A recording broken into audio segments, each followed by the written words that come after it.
ये कहानी है विशेक की। विशेक इंडियन आर्मी में है।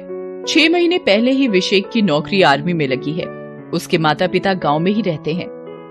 विशेक हर दिन अपनी माँ बाबूजी को फोन करता और उनसे उनका हाल समाचार लेता। उसके माँ बाबूजी भी उसके फोन का इंतजार करते। उससे बात हो जाती तभी वो लोग कोई दूसरा काम करते। फोन की घंटी बज रही है। विशेक के बाबूजी फोन उठाते हैं। बाबूजी प्रणाम। खुश रहो बेटा। बाबूजी मेरी सैलरी आ गई है, पैसे भेज दिए हैं, आप बैंक जाकर निकलवा लीजिएगा, ठीक है? और जल्द से जल्द घर के छप्पर की मरम्मत करवा लीजिएगा और अपना ध्यान रखिएगा। ठीक है बेटा, तुम भी अपना ध्यान रखना। ये कहकर बाबूजी ने फोन रख दिया।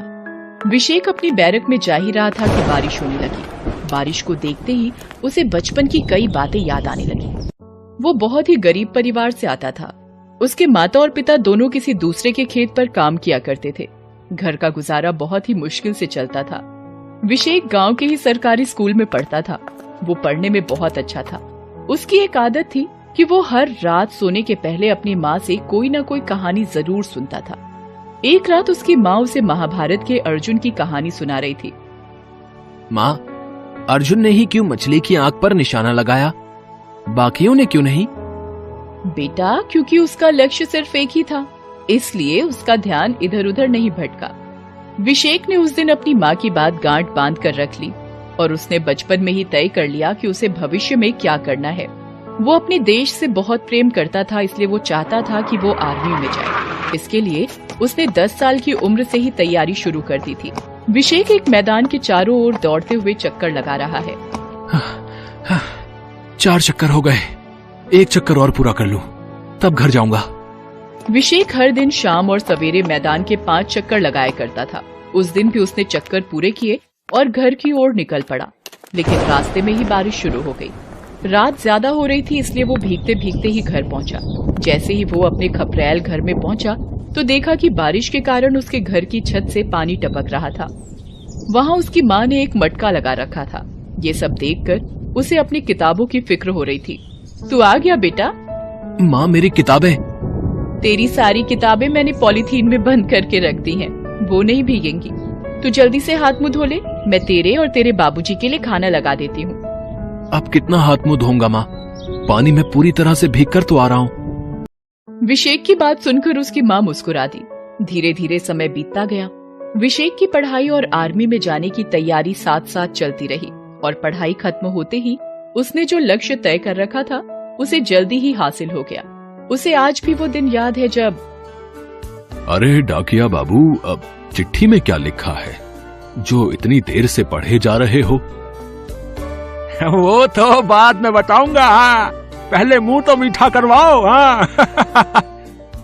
डाकिया बाबू, सच कहूं तो घर में कुछ भी मीठा नहीं है। किसी और दिन आप खा लीजिएगा। पहले बताइए तो, इस सरकारी चिट्ठी में क्या लिखा है? अरे चाचा, विवेक की नौकरी लग गई है, नौकरी, हाँ, इंडियन आर्मी में। डाकिया ये बात बता ही रहा था कि विशेक भी वहाँ आ गया। उसके माता और पिता ने तुरंत उसे गले लगा लिया और ये खुशखबरी दी। कुछ दिन बाद विशेक के जाने का दिन आ गया। उसे याद है कि उसकी अम्मा और बाबूजी उस दिन कितना रोए थे। बचपन से जो बच्चा हर पल सामने रहता था, वो अचानक से बहुत दूर जाने वाला था। खैर, कुछ दिनों बाद ही विशेक ने एक अच्छा सा फोन बाबूजी को लाकर दे दिया और उन्हें वीडियो कॉलिंग भी सिखा दी। उसके बाबूजी ने कभी ऐसा फोन देखा नहीं था, इसलिए उन्हें दिक्कत तो बहुत हुई, लेकिन विशेक ने उन्हें सिखा दिया। बहरहाल एक दिन विशेक के बाबूजी और अम्मा उससे वीडियो कॉल पर बात कर रहे थे। वाह बाबूजी, अपना घर तो एकदम बदल गया। तेरी मेहनत से ही बदला है बेटा। दीवार पक्की करवा दी, छत भी पक्की हो गई। बस इस बार अपनी अम्मा के आंखों का ऑपरेशन करवा दे, वो अब ठीक से देख नहीं पाती। कल भी चावल में कितने सारे कंकड़ निकले। हाँ, सिर्फ मेरी शिकायत करो, अपनी मत बताओ। कल खुद रात को ये गुसलखाने में गिर गए थे। अरे बाबूजी, आपने बताया नहीं? कहीं चोट तो नहीं लगी? अरे नहीं, वो जरा पांव फिसल गया। झूठ मत बोलिए आप बेटा, डॉक्टर ने इन्हें भी आंख के ऑपरेशन के लिए कहा है। तुम भी ना उसे परेशान करती रहती हो। अरे एक बार में दोनों का ऑपरेशन होगा तो कितने पैसे लग जाएंगे। पहले से ही घर में इतने पैसे खर्च हो गए हैं। बाबूजी, इसकी फिक्र आप मत कीजिए। इस बार की छुट्टियों में मैं दोनों का ऑपरेशन करवा दूंगा। विशेक की नौकरी लग जाने से उसके घर की आर्थिक स्थिति सुधर रही थी। विशेक इस बात से बहुत खुश था। एक रात आर्मी के सभी जवान अपनी बैरक में थे, तभी उन्हें पता लगा कि आतंकवादियों ने दुश्मन देश की मदद से उनके एक कैंप पर हमला कर दिया। उसमें कई सैनिक शहीद हो गए। ये खबर सुनकर आर्मी के सारे जवान गुस्से से भर गए। जवानों, हमें अपने सैनिकों की शहादत का बदला उन आतंकवादियों से जरूर लेना होगा। हमें अपने सूत्रों से पता लगा है कि आतंकवादियों का एक कैंप बॉर्डर के बिल्कुल पास से ऑपरेट हो रहा है। हम आज ही उस कैंप को उड़ाकर उन्हें करारा जवाब देंगे। आर्मी की बटालियन ने आतंकवादियों के कैंप को चारों ओर से घेर लिया। दोनों ओर से लगातार फायरिंग होती रही। सुबह से शाम हो गई लेकिन फायरिंग बंद नहीं हुई। इस बीच विशेक आतंकवादियों की नजर बचाकर उनके कैंप में ही मशीन गन लेकर घुस गया। आतंकवादियों की नजर जैसे ही उस पर पड़ी, वो उस पर अंधाधुंध फायरिंग करने लगे। लेकिन भारत माता का दुलारा विशेक फायरिंग की परवाह किए बिना उनकी फायरिंग का जवाब गोलियों से देने लगा। उसने सारे आतंकवादियों को मार गिराया, लेकिन उन आतंकवादियों की एक गोली इस जांबाज के सीने को भी छलनी कर गई। विशेक शहीद हो गया। हम बूढ़ों को किसके भरोसे छोड़ गए बेटा। हमेशा कहता था, अम्मा एक ही लक्ष्य है जीवन का, आर्मी में जाना, देश सेवा करना। तुमने देश के लिए अपना फर्ज तो निभा दिया बेटा, लेकिन हम तो अकेले हो गए। अब हम किसके सहारे जिएंगे। विशेक के शहीद हो जाने से उसके माँ बाप पूरी तरह टूट गए थे। वो हमेशा रोते रहते। लेकिन जीवन का ये भी सत्य है कि दुख चाहे पहाड़ के बराबर ही क्यों ना हो, जीना तो पड़ेगा ही।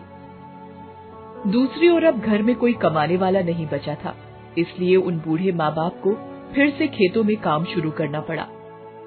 पता है भाग्यवान, अब सच में जीने का मन नहीं करता। हमें मौत क्यों नहीं आ जाती। आप ऐसी बातें नहीं करिए। विशेक जीवित नहीं है तो क्या हुआ, वो हमारे पास ही है हमेशा। आप जांबाज सिपाही के बेटे हैं। आप इस तरह कमजोर की तरह बातें करेंगे तो उसकी आत्मा को दुख पहुंचेगा। बाबूजी ने जी तो कड़ा कर लिया, लेकिन बेटे की याद तो उन्हें हर पल आती।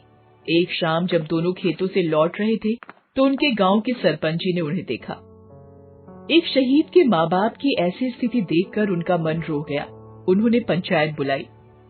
गांव वालों, हमारे गांव का बेटा देश के लिए शहीद हो गया। उसके बूढ़े माँ बाप को इस उम्र में भी खेत में काम करना पड़ रहा है। ये हमारे लिए शर्म की बात है। लेकिन हम क्या कर सकते हैं सरपंच जी। मैं चाहता हूं कि गांव के सारे लोग अपना हस्ताक्षर इस सफेद कागज में भरें। सफेद कागज में हस्ताक्षर? लेकिन क्यों?